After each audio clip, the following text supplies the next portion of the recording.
Hello and welcome to the Rask Network.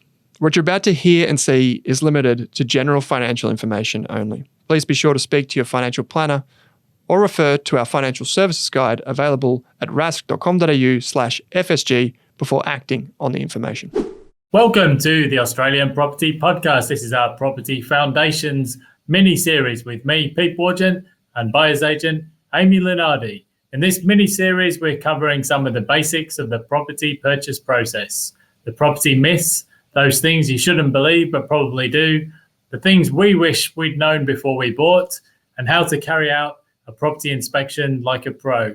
And of course, our step-by-step guide to buying a property. We hope you enjoy the series. G'day, welcome to the Australian Property Podcast.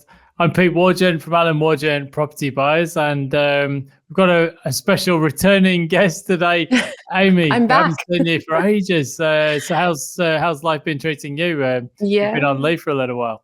I have been. Maybe our loyal weekly listeners might have noticed that I've been away most of the year. So I had another baby, and he is now he's a big boy now, and I'm back doing podcasts. I'm back at work, and as much as I do enjoy staying at home and being a mum, I am really looking forward to also being back at work and excited about what 2025 looks like in the property market. We've definitely missed you on the podcast. Chris and I have been having our weekend chats, and we've done some other bits and pieces midweek, but it's great to have you back on, and a bit of Victorian influence as well on the show. So today we're going to talk a bit as part of our foundation episode series. So today's theme is 5 things I wish I knew before I bought. So interesting subject, because I guess every single person who's gone through the process of buying properties or investing in a portfolio would look back and say, yeah, there's definitely things I probably would have done differently with the benefit of hindsight. I think that's always true of investing. I think there's very few people who could say, well, everything went perfectly. So today we're going to talk a bit about what we wish we had known before we bought. So I think, Amy, just as an intro, I think one slight difference is you had a bit of an advantage on me, because when you started doing property, buying homes and investments, you were already in the industry, so you knew probably a whole lot more than I did. When I was starting out, I was probably flying a bit blind, I think. Well, I'd say I didn't necessarily know a heap more, because I was at the very start of my working in the property industry. I almost bought a property like pretty close to when I first started in the industry. But the benefit I had is that because I was working at a buyer's agency when I bought my first property, I could tap into that network for free. So talk to everyone there. Hey, what do you think about this? What should I be considering? And so I didn't have to necessarily learn from mistakes. But of course, we can always look back at any actions we've done in the past and say, in a perfect world, if I had a time machine and I went back in time, what would I actually have done differently? What are some other things I wish I knew? Because this is going on nearly a decade ago that I bought my first property. And how long for you, Pete? Oh gosh, yeah, more than that. It's it was before the global financial crisis. So it was actually, I mean, I don't want to repeat myself too much because I've talked about this on podcasts before, but it was, I think Heather bought her first property in 1996, and then I bought my first place after that, and then only sort of when we got together did we buy a place jointly, and then after that we sort of did investing. So yeah, it's probably a different landscape back then for a couple of reasons. One, in the pre-financial crisis days, well, you could use 100% mortgages if you wanted to, so you didn't necessarily have to save a deposit, which is one big difference. But I think just more broadly, there was far less readily available information around years ago versus today. I think if you're coming in today as a young person, you could go straight to any number of YouTube channels or chat forums, or there's, I think back in the day there was probably, there was a couple of chat forums and maybe a couple of property magazines, but it was much harder, I think, to get information. And maybe we've got the opposite problem today. Maybe there's too much information.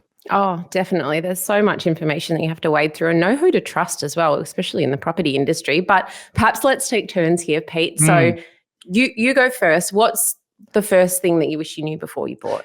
Yeah, so the first place I bought in Australia was in Bondi. I bought a unit, well, like all POMs, that probably goes without saying, right? So, yes, I bought a unit in Bondi. And I think probably the first thing that I probably wish I'd known more about, I mean, look, let's be honest, it's a pretty forgiving market around there, and it tends to perform well. And I guess you can get away with a lot of mistakes. But I didn't really understand strata schemes and all the documents and so on.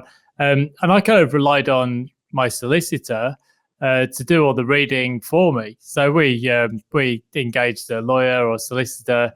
They just came back and said, right, sign here. And like after the purchase, later on there was a special levy. There was bits and pieces in the strata scheme where there'd been some issues. I mean, I can't remember too much about the detail.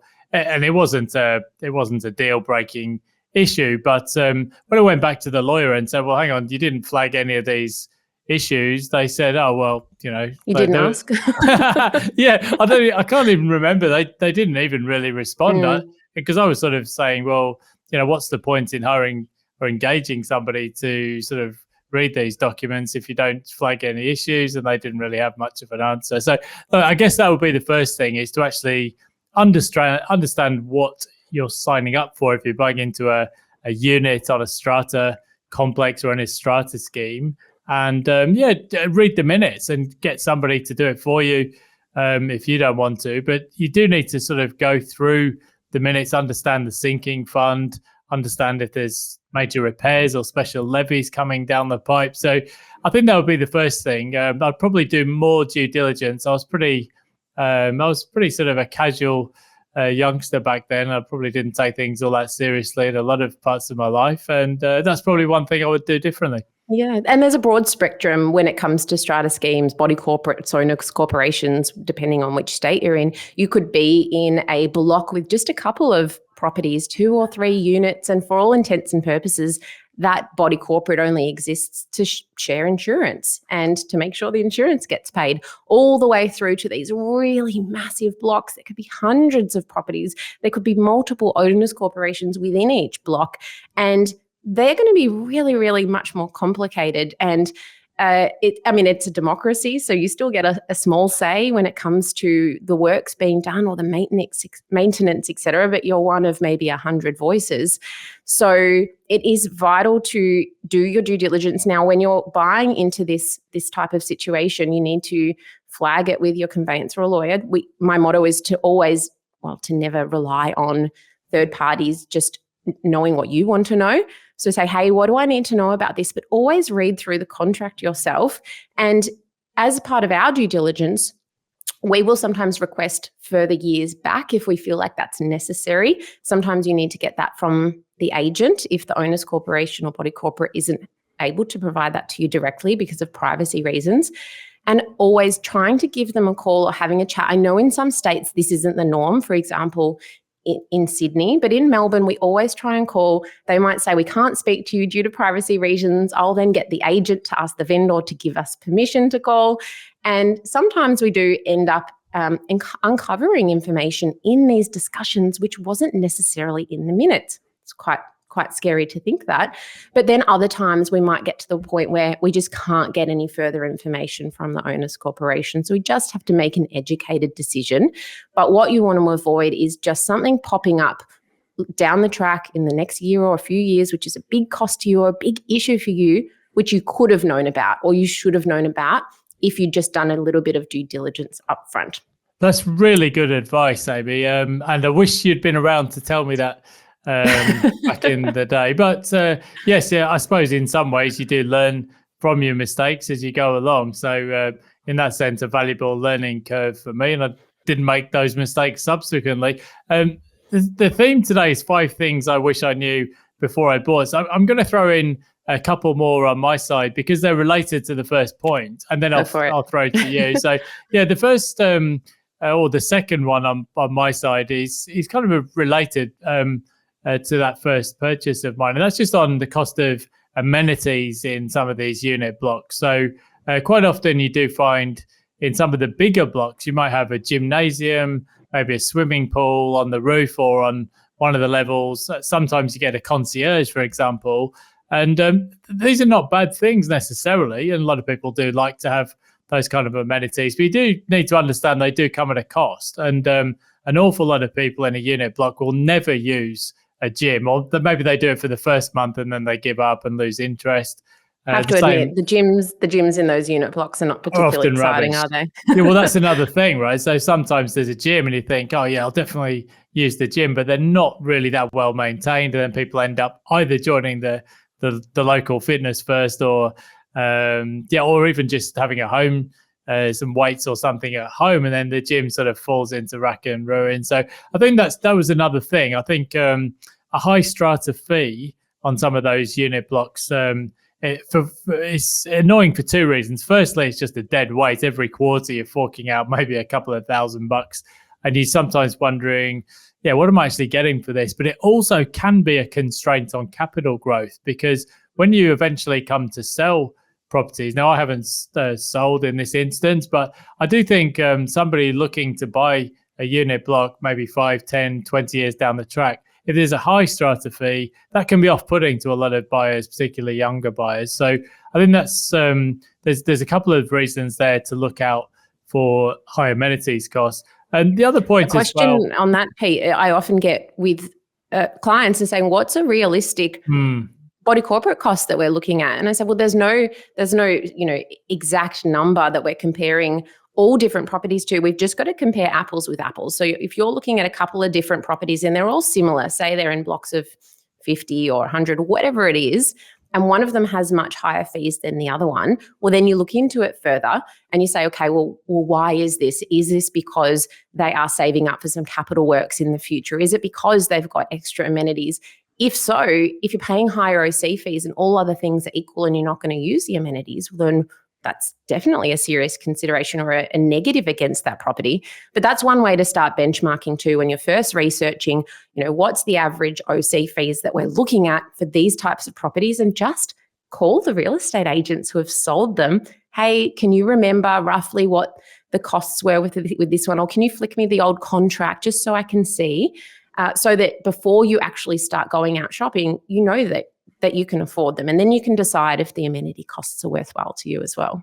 Well, that makes sense. I think in some of those blocks, you might think, oh, look, it's a low strata fee. But then if there's a special levy coming down the track in 12 months to top up the sinking fund, well, it's a bit self-defeating, I suppose. As you say, you've got to make sure you're comparing like with like. And I just think sometimes when the strata fees are very high, then it can actually start to become really off-putting for future buyers of properties in that block. And I think, so my third thing, which again is related, is something I've heard on some of the other podcasts in the property world about the concept of the land to asset ratio. Because as I said, I didn't really know what I was doing when I started out in property. I guess my thought process was about as sophisticated as, well, this is a kind of an area where I would like to live, and I'm a young professional. So if I want to live here, it's probably going to appeal to other young professionals as well. That logic's not completely flawed, but there is more to it sometimes. Yeah, there's it's like a common sense overlay. But I do think, I think you want to sort of, you don't want to necessarily buy in the really big unit blocks, as you mentioned, where there's no scarcity in the type of product that you're buying. There's just lots of units like yours, and therefore, almost by definition, there's less scarcity value. I think a good rule of thumb, if you're not sure, is that the more something feels like a home, well, that's probably a better sort of performer, I suppose, from a capital growth perspective. I think in some of the more boutique unit blocks, you're getting a lot of land value, whereas I think if you're buying a big tower block, well, you're mostly buying building value, and you're not going to get the same kind of price performance over time. So let's explain what that ratio is for anyone who hasn't heard of this before. So land to asset ratio is essentially the proportion of your purchase price that is attributed towards the land versus the asset. Now, this is really hard, if not impossible, to get an exact number, because you don't know the exact land value, you don't know the exact dwelling value, unless you're in just say, for example, a house and land estate where you know exactly how much that piece of land is worth and exactly how much that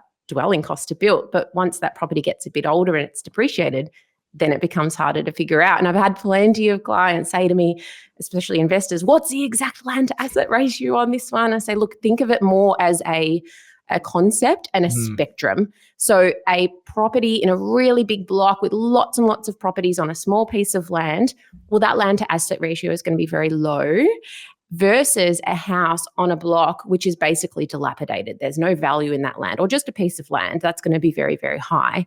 And then you will need to decide where you sit on that spectrum, say if you're an investor, based on then your goals, because the higher land to asset ratio, yes, in theory, you might get more growth, but your yield will be much lower. Your out of pockets will be much higher. So it's not necessarily more is better if it doesn't align with your cash flows, but it's a concept which is helpful. Now, if you're an owner occupier, don't stress about this as much. I always say the property characteristics need to tick all of your boxes as a first priority. And I have had clients before buying these bigger blocks with low land to asset ratio, and they understand it might not necessarily be the best long-term investment, but it's the right property for them. They're going to live in it. They might be in there for 10 years. So it's a concept that you should get your head around, and we talk about it a lot in previous episodes as well. But just if it's new to you and you're an investor in particular, it's something worth exploring. Maybe one for Dr. Google, something you can look up after the show. So I'm sure we've written articles on this. I'm sure we have. So look, Amy, I've talked way too much. I'm going to flick over to you. So tell us some of the things you wish you had known before you bought. Okay, I'm going to be a little bit more, I guess, metaphorical here in saying that when I first bought, I wish I had known what the next 5 years of my life was going to look like, because I was in my mid-20s at the time. And I think as a general rule of thumb, though not always, the younger you are, the more your life is likely going to change each year. You know, you're potentially moving around jobs more. You might be having kids, getting with partners, breaking up from partners. It's just a bit more volatility the younger you are. And I felt this compulsion to buy a property. I just felt like I had to get a foot in the door. I was working in the property industry. I just wish I could look back and say, no, there's no rush. There's no rush to do all of this just for the sake of doing it.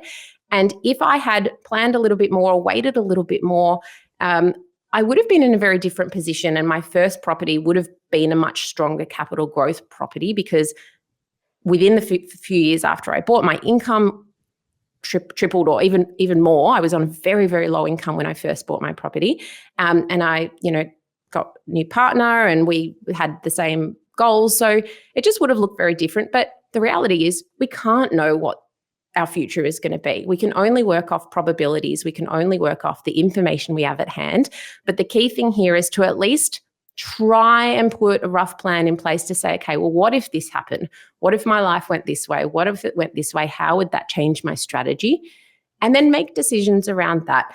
And in line with this too is I also was very naive at the time when rates were lower. They weren't super low. They were still in the 4% like area. But I didn't actually stress test that as well. And I said, these cash flows look great for me on paper, but with the rates as they are now, those cash flows obviously look a lot different. So thinking about the future more, even though it's very hard to do, but trying to plan for at least roughly the next 5 years with any kind of purchase, whether it's a home or an investment property. That's one of the potential disadvantages of doing a sort of a 10-year property plan, is that you don't really know what the future is going to hold. I often say, if I think back to 10 years ago, I wasn't actually living in Queensland then, and I was also pre-kid. So yeah, a lot can change in 10 years, and not necessarily in the direction that you think. You might have a change of career path or location or relationship status, or who knows? A lot can happen. But I think in my journey, because I've been self-employed for a big chunk of my career, I've often had borrowing constraints, and I've sometimes thought, well, do I wait and then until I've got a bigger borrowing capacity, and then maybe I can focus on quality, or do I just buy something, use it or lose it? And I think as a corollary of that, I've ended up with quite a sort of diverse portfolio of properties all over the place, really. But I suppose sometimes you just have to take action and trust that the future will work itself out. But as you said, sometimes you might look back and say, well, had I known 5 or 10 years ago that my life was going in this direction, maybe I would have made a different choice. So yeah, that's a difficult one. It's almost like a decision tree, and sometimes you have to take the path of least regret. Yeah. Don't rush into things. Don't do something just because you think you have to buy a property at that point in time.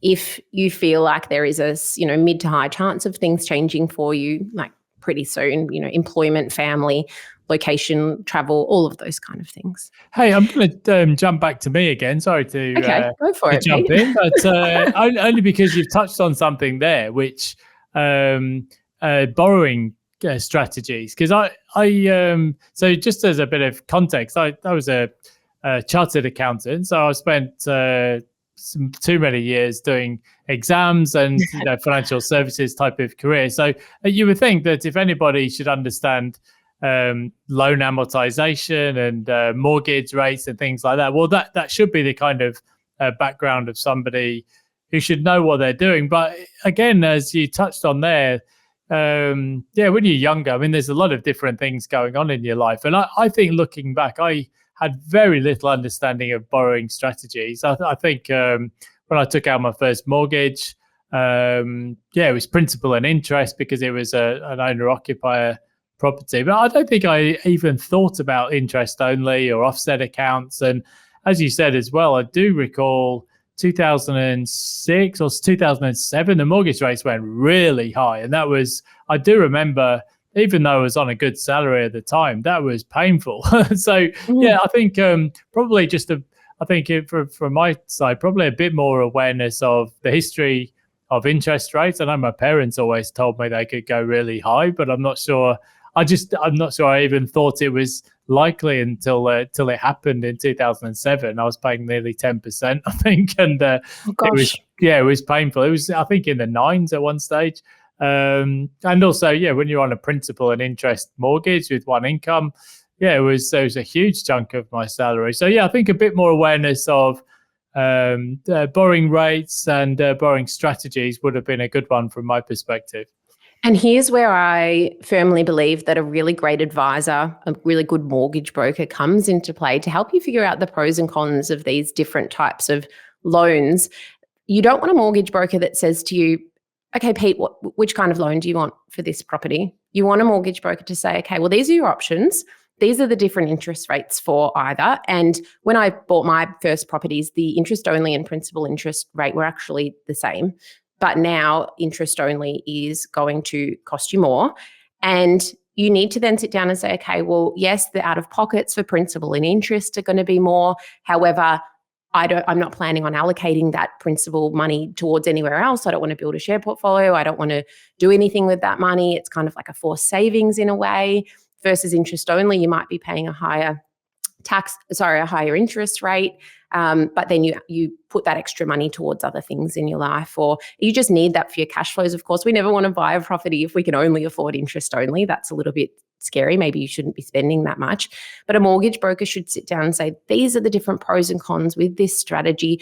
Speak to an accountant as well to see if there's any future implications too. And just know that you can't have an interest only loan forever as well. That loan term might be, say, 5 years, and then you need to go and refinance again. And at some point you might have to say, well, I might consider paying the principal down here if when it makes sense. But know your options. Have an advisor who runs you through them all so that you fully understand what you're committing to. Yes, you can refinance later if you want to, but don't just rely on someone else asking you what you want if you're not fully informed with anything to do with property.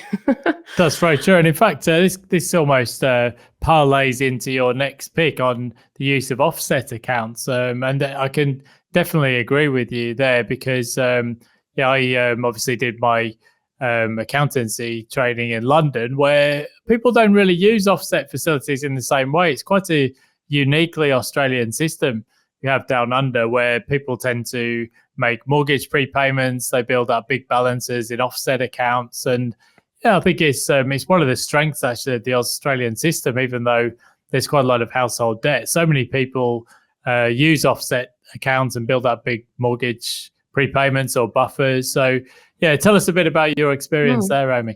Yeah, and an offset account, you've got offset, which is like a daily transaction account, but the benefit is every dollar you put in is offsetting the interest against that property loan that it's linked to, and interest is calculated on a daily basis. So every dollar, it sounds really small, but every dollar actually does count, because with compounding interest, it's very, very powerful over the long term. And this is different to a redraw account, which has its pros and cons as well, but that's almost like adding extra to your mortgage each month. It's a bit more restrictive. So again, ask your broker about the pros and cons. But what I didn't realize at the very beginning of my property journey was I always thought that an offset account meant the more money I had in that offset, the lower repayments I would have every month. But for a principal and interest loan, it's actually not the case. So I thought, I chuck all of this money in there, and I was doing my calculations, and I said, okay, well, I'll save X per month and I'll have that extra cash flow. But no, the way that it works is that it actually just reduces the interest you're paying in the long term. So it reduces the loan term at the end. So instead of paying your loan off in 30 years, you might pay it off in, say, 27 years. But if you're on a principal and interest only loan, the repayments stay the same. So I think that's a bit of a misconception. A few other people I've spoken to thought the same as me.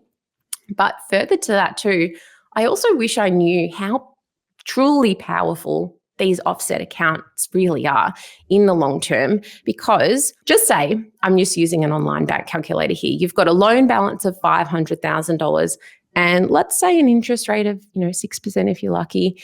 Just if we are adding an extra $100 a month, and I know for some people that's still a lot of money, but it's in the long term, you might say, though, this is very achievable.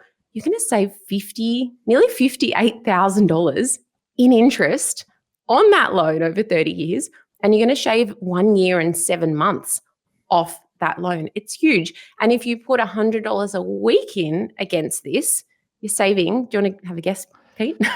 Well, because of this is like compounding working for you, not against you, I'm going to say it's surprisingly a lot higher than 50. So it's $183,000 for $100 a week, saving 5 years off your loan term.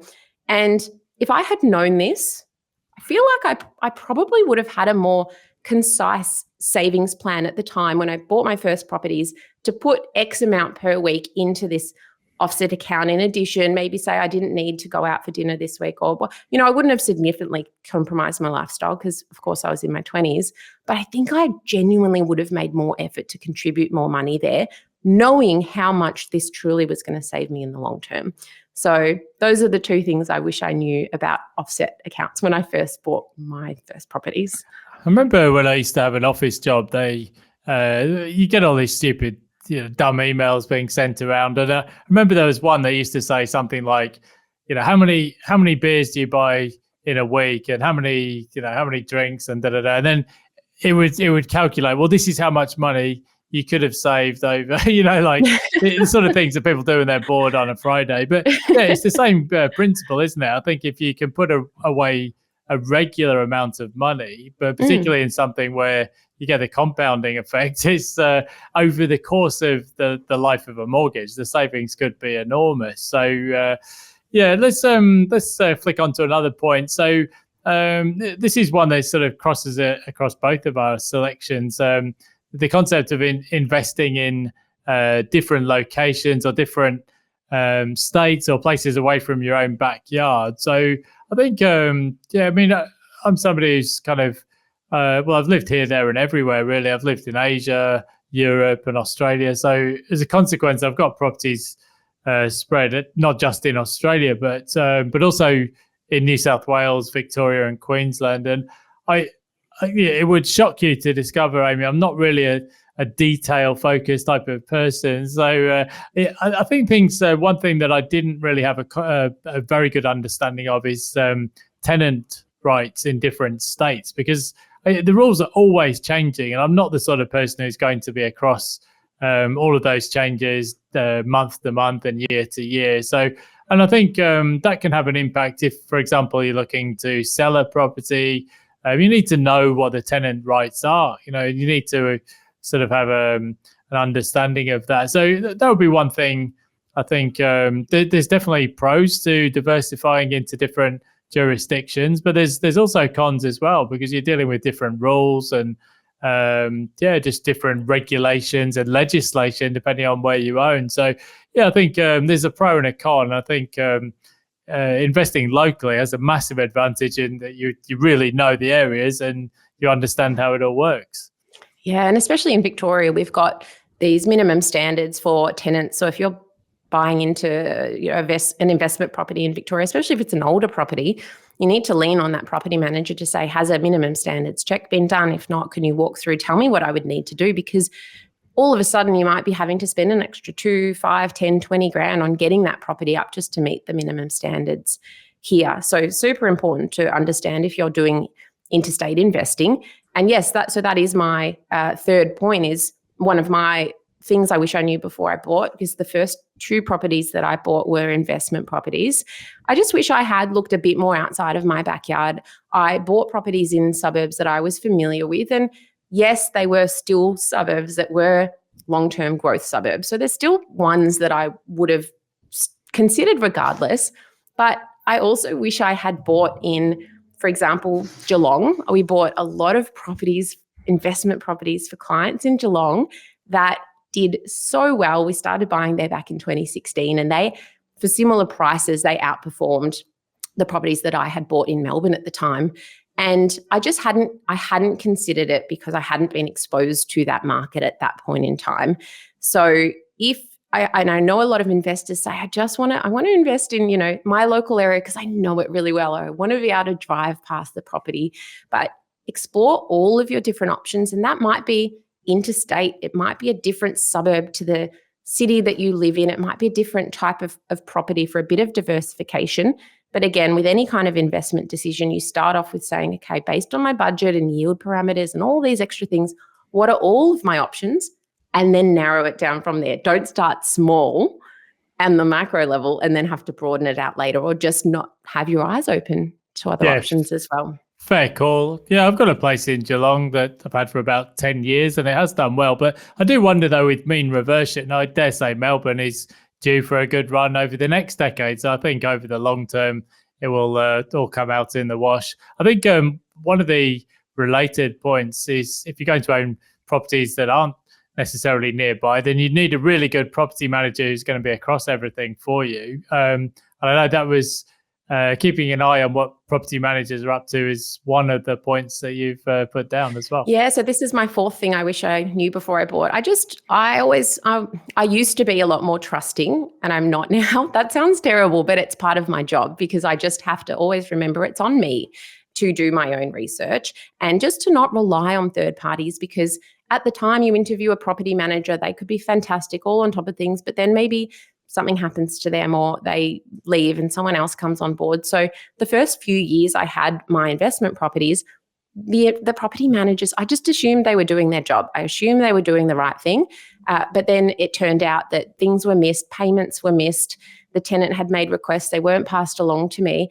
And I just had this bit of blind faith and trust. And ultimately I moved property managers. And I was just a little bit more proactive moving forward from there until I was very confident that things were under control. And now I can be a lot more hands-off, but just always coming back, touching base, and just bear in mind too that changing property managers is very, very easy. It doesn't cost you anything. Always make sure you know what you're signing at the start in case they are locking you into anything, which they shouldn't be. And don't feel bad about moving if you're unsatisfied too, but you can problem solve. But just do not rely on other people doing things, just especially keeping on top of your bills as well. Assume the worst and hope for the best, or I'm not sure that's Correct. The right phrase, but I think you need to have a good level of trust and someone you can rely on. But nothing like doing your own checking as well. And that feeds into my last point too here, Pete, which was in the early years, I also was more reliant on my mortgage broker at the time being more proactive and coming to me every 6 months or so and saying, hey, I can get you a better rate. Hey, let's do this. Let's do that. Let's move banks. And it didn't really happen. And now and again, I'd think, I haven't checked in with the broker recently. I haven't done a rate check. Maybe I should do this. And all of a sudden I could save a couple of percentage points on my interest rate. And I thought, why didn't I do this sooner? I could have saved thousands of dollars So again, just being proactive with you touching base with your broker. Yes, they should do it, but sometimes maybe they get busy or sometimes it's just not their priority. But all of these things can add up, even if you can save, $20 a month or $100 a month. Of course, if you're going direct to a bank, you can call the bank as well. I always recommend doing a bit of research around what you can get at other banks before you try and negotiate with your own bank as well. Because with a negotiation, the more information that you can provide, the better outcome that you're going to get there with the negotiating. But just, not relying on someone else doing it and touching base and switching banks too. Don't be loyal to a bank just because you had a Dolomites account. You've been with Commonwealth Bank for 40 years.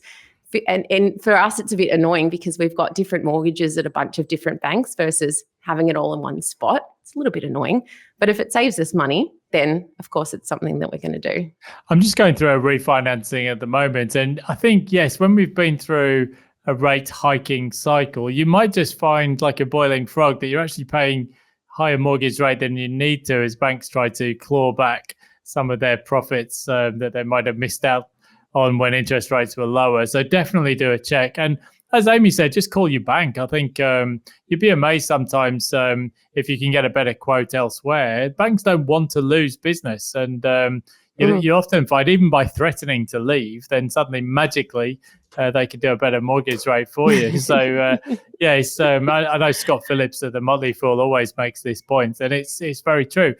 Even though I'm mostly a sort of a big picture person, there's really no point in paying more than you have to on your mortgage when simply a phone call could often save you surprisingly quite a few basis points sometimes. So Amy, that's a brilliant list of 5 things we've done each there, things we wish we had known before we bought.